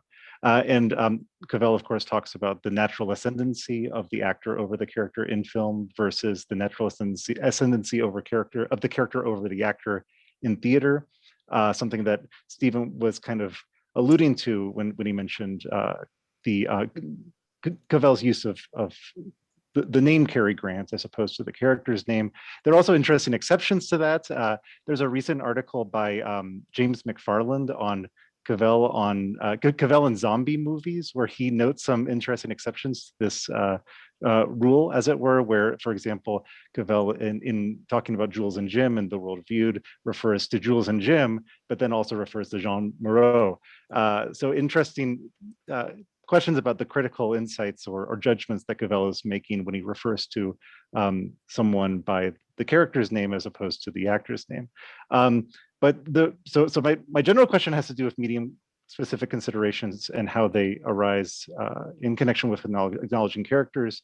But also, I am interested in connecting that to concerns that I know that I share with Stephen, having to do with the general trajectory in Cavell's thinking around this time and how it bears on film, and some things that Steve was alluding to having to do with how, when or where exactly do these questions about achieving subjectivity or achieving mortality come into Cavell's thinking about film, and how it links up with the emergence of moral perfectionism as a prime notion in Cavell's thinking. And I think we can say that so questions about the cogito, about Descartes and Emerson definitely start to emerge in the 80s. They're definitely in Cavell's writing. They're definitely in the essays in the late 80s that would eventually constitute Contesting Tears, like most famously the essay on Gaslight, talking about the notion of achieving one's voice, and the cogito as it emerges in the Ingrid Bergman's characters, so-called aria at the end of Gaslight. So and the Descartes and Emerson thoughts emerge very clearly there. But one even earlier place in Cavell's writing that connects those concerns about achieving mortality to specific questions about the medium of film is towards the end of what photography calls thinking. And specifically the reading of Mr. Deeds Goes to Town, there where he's talking about the specific character of the specific nature of the camera, to capture the involuntary gestures of persons, to capture features of the unconscious, and that's where he talks about the actors submitting themselves to the camera as a kind of act of achieving subjectivity. So I think that's an important point where Cavell is touching on those themes, but specifically connecting it to questions of the specific medium of film and the nature of the camera. So thanks. If you like, I can answer very briefly, because the most of this is for Stephen and his great work on the movie. I just want to say, in what I was talking about, hardly anything I say is specific to any art form or genre, because this is about, you know, that fundamental situation in which you meet the work. And there are footnotes in the Lear essay to Michael Fried's art criticism, for example. I think that feeling of having to notice something is totally fundamental. And that's at a level whereby, you know, everything we learn about genre and art form and history of the art form and so on enables us to notice something, but it's not, I think, so in general, everything I say would be true for any kind of criticism, I think. I mean, maybe discover an art form where it wouldn't work. But for example, there's an art form I know nothing about, which is dance, ballet. I see them, but I can't find any words because I haven't got the training. So that to get to the questions of genre, and I see in the chat someone raises the issue of genre and questions and so on, you have to do the training, and what you then see, as it were.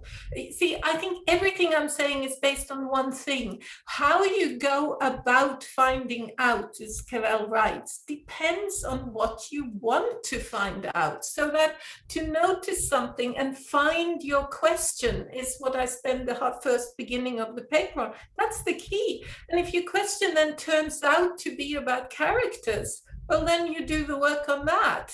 Or so to that extent, what I'm saying is not at all in competition with what Stephen is saying. And I'm going to shut up now, except I'm going to say one thing about Only Angels Have Wings, because I was so struck. This is because I think it connects to your question about early and late Cavell in some muddled way. When I watched the movie, well, first of all, I couldn't help thinking it was sexist and somewhat stereotyping about Latin Americans. You know, Jean Arthur calls the Spanish pig Latin. I didn't like that at all. But for me, the most stunning, the thing that I noticed in the film was Cary Grant's, the close-up. It's a very muddled visual film. There's lots of muddled visual scenes. But then you have that close-up of Cary Grant's face as Jane Arthur comes to say goodbye. And that's the point. It's a little later than where Stephen says he gets the insight after the kid's death. But it is his sorrow over the kid that enables him to, I agree with, I would say one could read Stephen's point in the light of, this is the moment where Grant realizes that he must begin to ask someone something. You know, that leitmotif, I wouldn't ask any woman anything, I wouldn't ask anyone to do anything for me. And when he realizes that he needs others, that's what that's about, that he's in pain over the death of the kid. And then Jean Arthur comes and he can't let her go. So the discovery of needing others seems to me to be underpinning the discovery, or connected to what Stephen is talking about the discovery of mortality. But Stephen, over to you.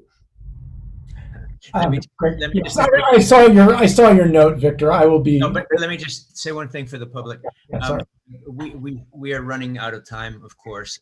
So this is an experiment, as you know, and so we'll have to rethink about this. But those people that have written their questions in the chat, make sure that I can assure you we're going to send you responses and find some other way in which to continue this dialogue.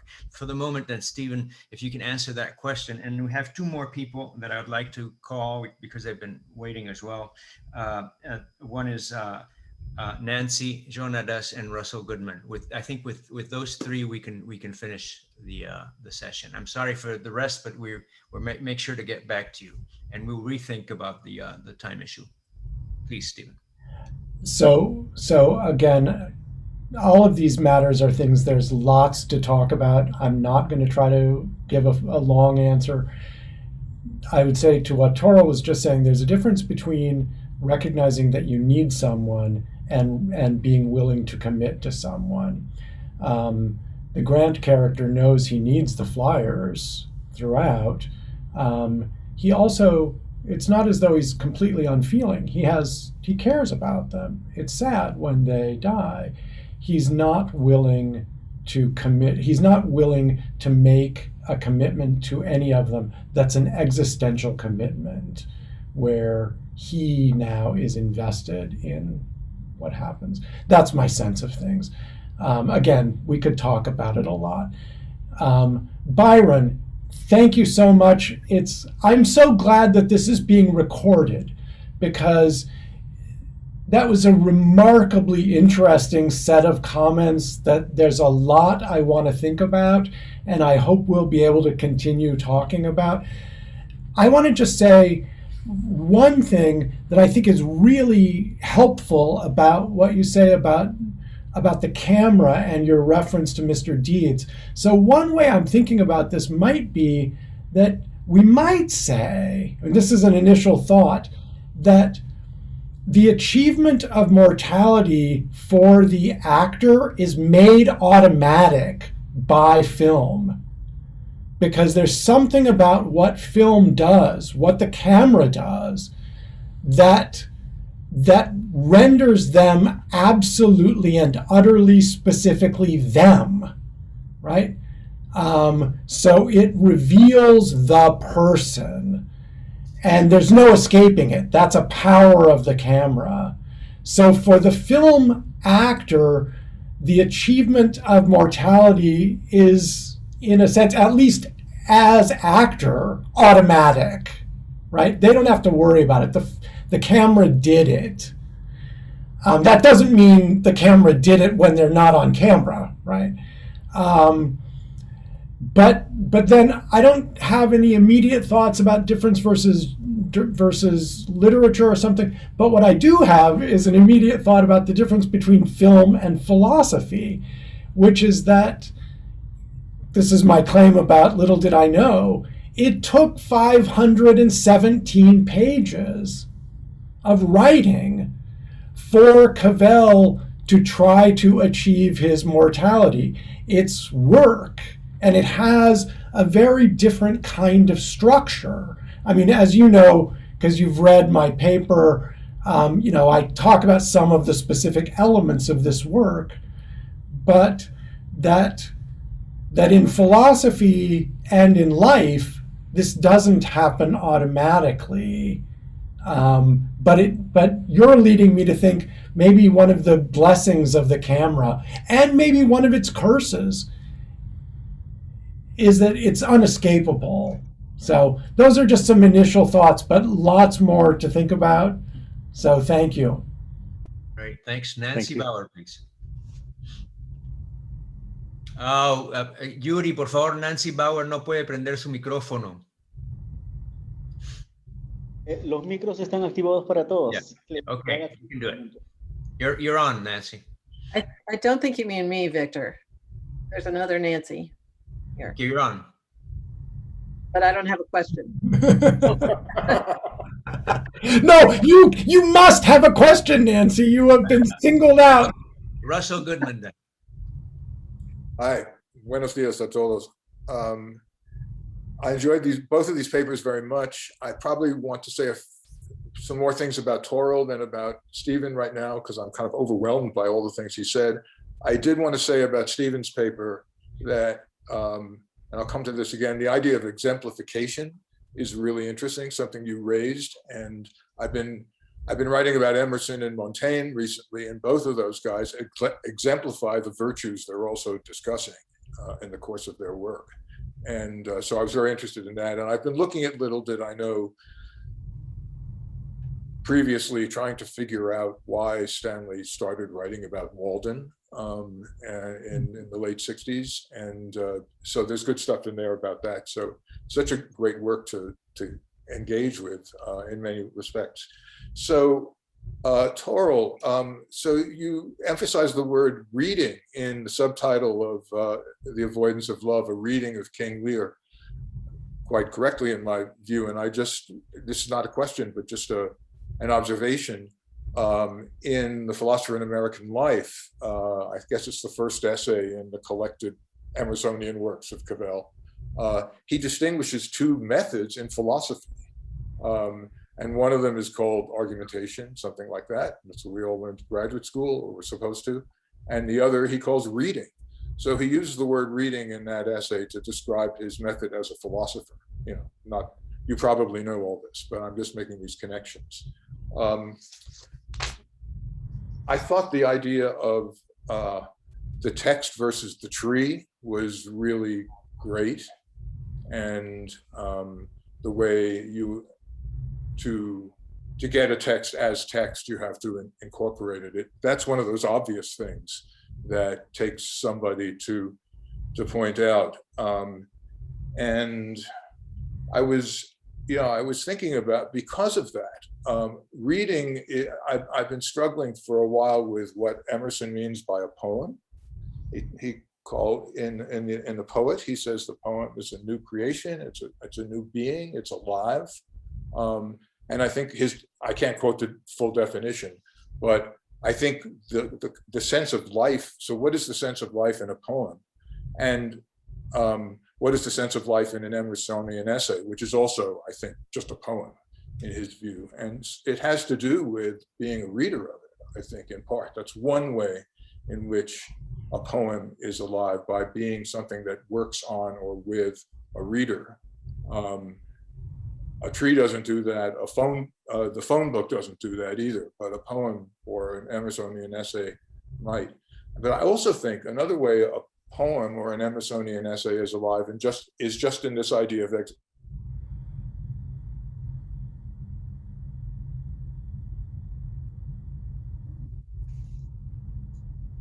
exemplification. When Emerson says in Self-Reliance, are they my poor? That's one of the places where he exposes himself. So just that thought. Two other very quick thoughts, maybe I won't even give the second. Let me just tell a story, which again, Toril, you probably know, but if you don't, it's worth thinking about in connection with what's obvious and expertise. So it's a well-known story around Oxford about the former professor of mathematics, W.H. Hardy, in which he's standing at the blackboard going through a proof in his class. And he, line, here you get this. And then he says, oh yeah, the rest is obvious. And then he stops. And he leaves the room. Do you know this, Stephen? No. He leaves the room. 10 minutes later, he comes back in and he says, yeah, it was obvious. Or it is obvious, that's it. So make of that story what you want. But it was obvious to him and should have been to his class, but it probably wasn't. It wouldn't have been obvious to me.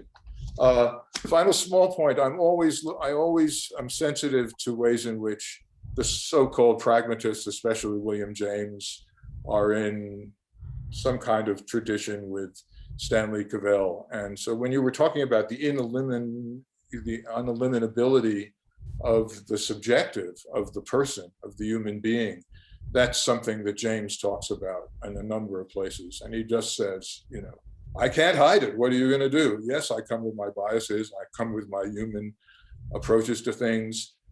Sorry, I can't do anything about it. I'll admit it and just deal with it. And so, yeah, it's there with him too. End of commentary stream. Thank you both for your wonderful papers. Am I supposed to say something? Okay, I'll just say super quickly, since we're running out of time, that yes, the contrast, what you refer to as the two methods, I find that very strongly present in the opening to the Claim of Reason, where Cavell, I think, talks about the difference between seeing philosophy as a set of texts and seeing philosophy as a set of problems. I mean, that's the issue. Yeah. And clearly, as a, I think that I think Stephen, I have not said how much I admire Stephen Affeldt's work, and I am delighted to be on the same session as he. But Stephen said to me in an email exchange that what I'm saying about reading, therefore, is also true about reading philosophy. Of course, if you see philosophy as reading texts, then obviously. And the last thing I'm going to say is there is an element that I would love to work on more. Our great predecessor in all this is Nancy Bauer. Nancy Bauer picked up from, having studied with Cavell, she writes a book on Simone de Beauvoir. I feel, and this would be too long a conversation to go into, but I feel that everything Stephen says more or less about acknowledging or, facing one's mortality, shouldering existence, making your life meaningful and all this, it's all Simone de Beauvoir and Sartre as well. And I think that there's so much to be said in drawing the parallels. I'm not saying direct influences, but parallels and preoccupations between the French existentialist and Cavell and ordinary language philosophy. And I wish we should have a whole seminar series on that. So that's because it's so striking. This is where I'm sort of seeing something and I want to work it out. And the final point is that I think everything I said about how we read and so on is dependent on the idea that you must notice something and then you must be able to ask a question. It's not just describing the work. Too much literary criticism, in my opinion, takes the form of, I want to write an essay on X. Well, why? What drives you is then there's got to be something that you really want to find out, or it's not going to be very interesting. So that's that thing about having a problem that confuses you is as important as being able to notice something. And it's so hard to do either. It's just difficult. Anyway, final word. Thank you, Toril. Stephen.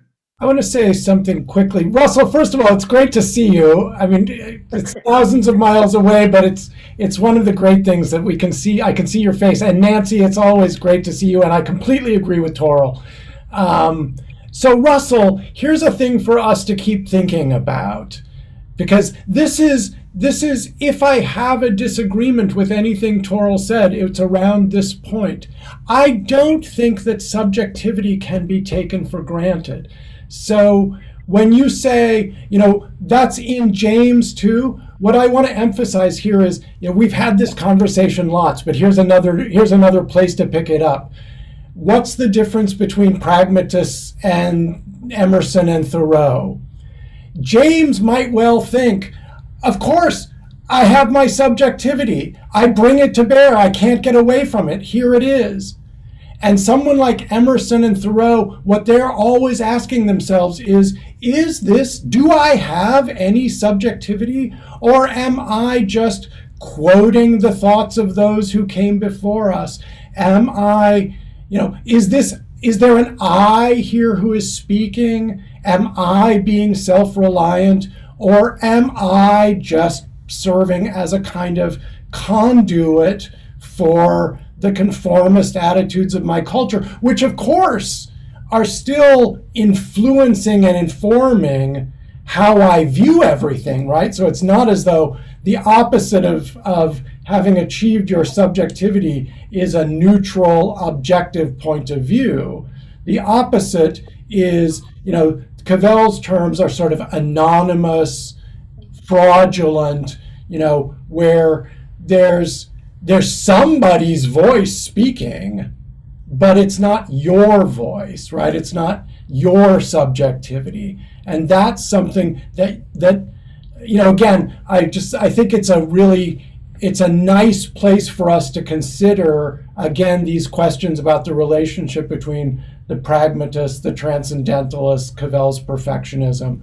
So I agree.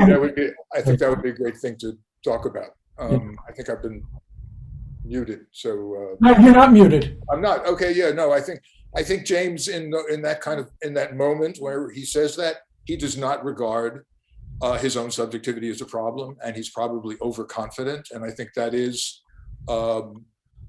maybe something about pragmatism and its attitude that Stanley doesn't like. And that's one of the questions is, why doesn't Stanley like pragmatism? And some of it has to do with Emerson, but some of it has to do with this as well. But I do remember Hilary Putnam saying somewhere that James is a religious existentialist. And so we'd want to look at that also.